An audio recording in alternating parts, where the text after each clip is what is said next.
Doing the debrief from my boat room. The debrief for Saturday, February 27th. You guys have sailed 3 times now. Outstanding job. Super happy that we've had a few capsizes. You guys finally got to stretch your legs out a little. We finally got some wind. And despite the fact we didn't get to do the wire-to-wire tacks and jibes we had planned on because we didn't get quite enough wind, you guys made the best of it, and it was a really productive day. It was really great that we got the Tier 1 group and the Tier Year group together and do some sailing together and racing. 21 total sailors out, 22 that day, or 21 because we had one in the coach boat. Okay, so we introduced Dane Wilson, the Olympic representative for USA, along with Nevin Snow, San Diego Yacht Club member. So Dane was the guest coach for the Tier 1 group and also talked to us about his sailing and recommendations for which way all of us should be going, all of us youngsters should be going in the future in the 29er class.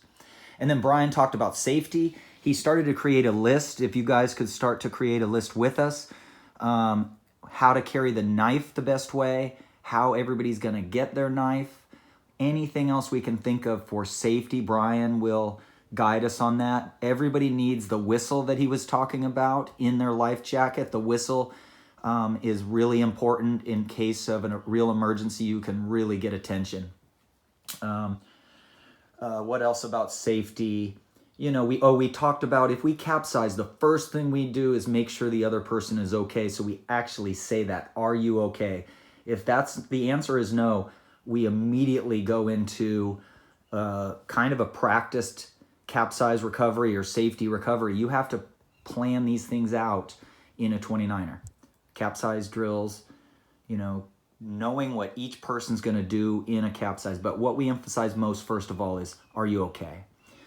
We talked about on land now. Brian talked next about wire-to-wire tacks and jibes and fore and aft movement quite a bit. So those are the biggest difference between most boats and the 29er is that on skiffs, a lot more fore and aft movement in these boats. So you will learn that over the next, couple of years while you're sailing here. And then wire-to-wire tacks are really, really important because we actually have a much wider range of trapezing. We're trapping from 5 knots to 5 knots and up.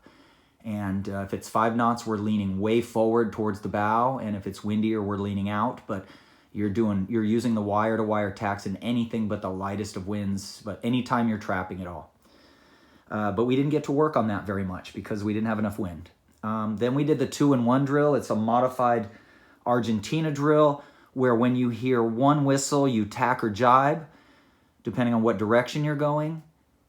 Then if you hear 2 whistles, you tack or jibe and change directions. So if you were going downwind, you hear 2 whistles, you would jibe, and then you would go upwind.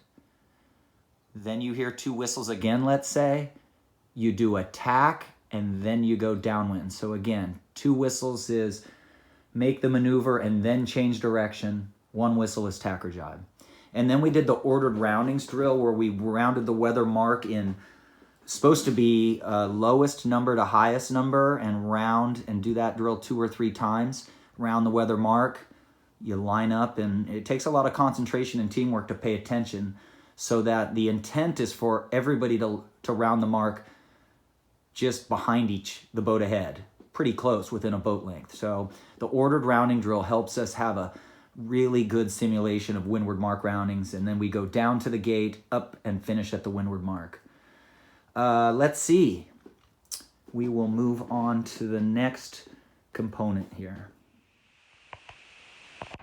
After we left the dock, we worked on the slow speed maneuvering drill. What we're trying to work on there is balance, how to learn how to steer the boat with the sail. So what we're doing here until everybody's in the water, or if we have a safety situation where we need people to not get too far away, you're stopping your boat, sitting on about a close reach, and then doing your slow speed maneuvering. And we were talking mostly about double tacks now. Double tacks is boat's pretty flat. If there's any heel at all, it's a tiny bit to leeward, but pretty much perfectly flat. The main has to stay in on a skiff a little. As soon as you let the sail out like this, the boat gets very unstable when you're sitting there. There's no side force. You got to understand side force. So the main is kind of ranging in and out here. And then when we want to double tack, and it's a really important skill, we're not really worried about why we're doing it now. We're learning how to do it.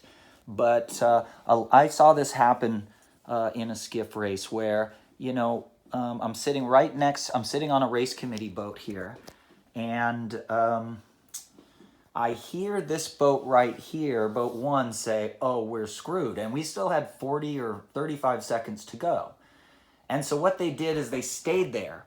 And then after the start, it ended up turning into this. And the point being is that when we're young, we'll just stay there and take the punishment. What the double tack does, it allows you an escape, or it allows you to reposition yourself, but it especially allows you an escape. 35 seconds to go. You have a space there, and you've got another boat over here, and 35, 40, 1 minute, maybe 20. Some people can do it in the last 10 seconds. I mean, that's our goal.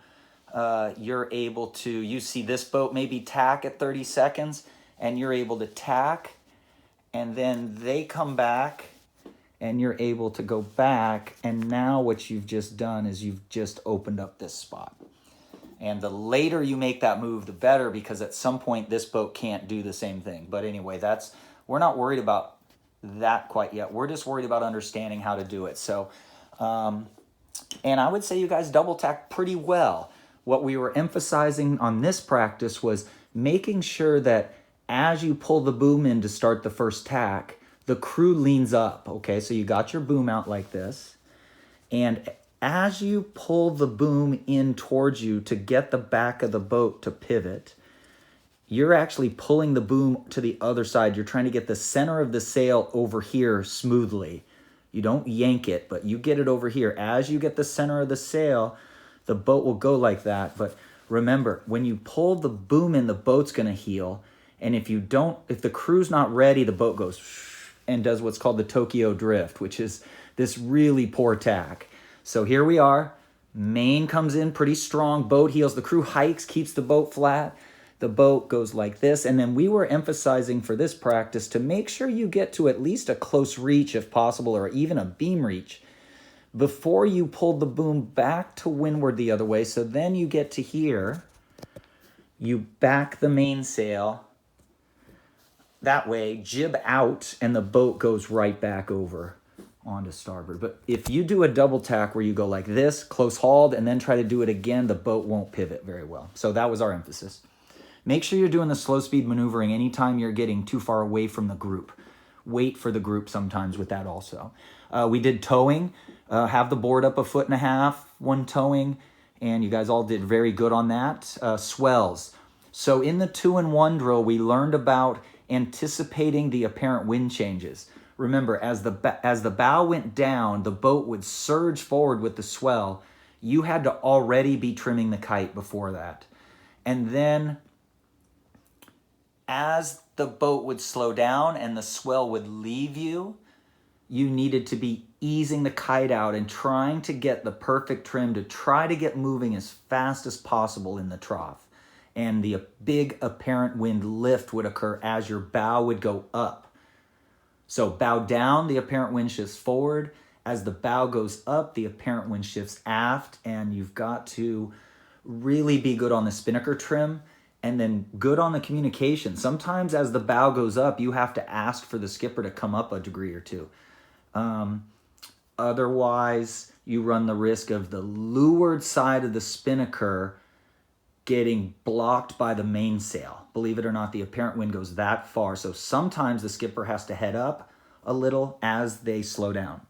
Okay, then we worked on upwind trim. I would say nobody was over trimmed on their jib, and several people were outside the spreader tip early on. And I think Brian and I were able to get people a little bit more evenly shaped leech on the jib.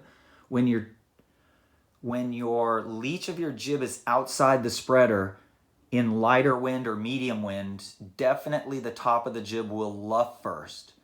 So, which is what we want in heavy wind. We want the jib to luff first at the top in heavy wind, not in medium, not in light. So there you go, upwind jib trim. Let's start with lining it up in those conditions. We had what, 2 to 7 knots? Let's line it up with the spreader tip and then move from there.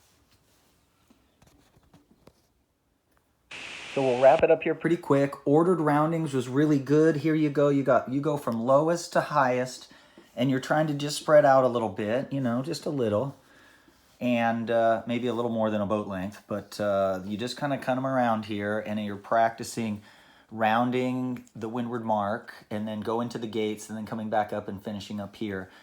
In the order roundings in light air, we could see that a lot of the advanced teams would come around and they'd hit like the perfect reach so the kite would fill. Some of the newer teams would hoist, turn way down, and then take a while to come up, and the spinnaker would just be collapsed. So your exit angle is really important on this drill, practicing your exit angle, making sure you're looking behind, not going way low and having somebody roll you.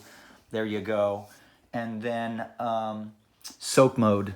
We are using that in those conditions.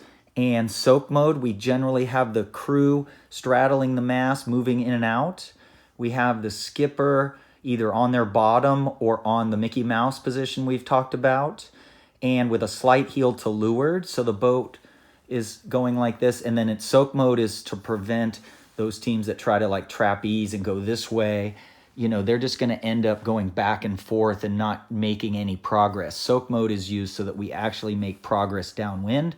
We heel a little to leeward to keep the boom out, and the crew steering the boat. Up 2, okay, pressure's good there, hold. Okay, down 1 more. And so the crew is just steering the boat. So this drill, the ordered roundings drill, is to work on all of those 3 things. Light air, angle out of the mark, clear lane, and soak mode. My other pointers is in really light air, late takedown. So especially in the in this drill, you know, you're literally in light air 0 to 7 knots or so. You're literally here when you start to take the spinnaker down, and you could still be taking it down as long as it's not trapping conditions. Really, you can still be taking it down as you get going upwind. Okay, so late takedowns, practice that in the ordered roundings drill. Then we did races, and I would just say really good job. It was really fun to see the A group, the Tier 1 group, who's been sailing for years. I don't think I have any major suggestions other than who looks for wind. In very light air, the crew is facing backwards, so it's the skipper's job to look upwind. I notice people's heads in the boat, and I'll say, hey, there's a puff coming, and they kind of look at me like, where are you looking, or something. So get some good sunglasses, because that's the big key. And then in light air, this person is looking for wind. In heavier air, the crew can also look for wind upwind. And then downwind, a lot of our spinnaker trimmers are inexperienced. I mean, we're talking 3 days in the boat now. They should be looking at the kite. And again, the skipper downwind should be looking for the wind. So let's get our heads out of the boat a little. Work on that. I'm not expecting it, but just remember that. And then the last suggestion is YouTube search Nokia 18-footer. Nokia 18-footer at YouTube, and watch that for inspiration and to see what's possible in a sailboat. And then also look up Olympic medal races, like 49er class Olympic medal races. And make sure you watch everything from the start. You'll see the holding position that they do. And there's some inspirational stuff. So great job, everybody. We're getting ready for Tuesday. And make sure you show up early, get your boat ready, put the spinnaker up, triple check everything, and thank you for helping us manage the boats.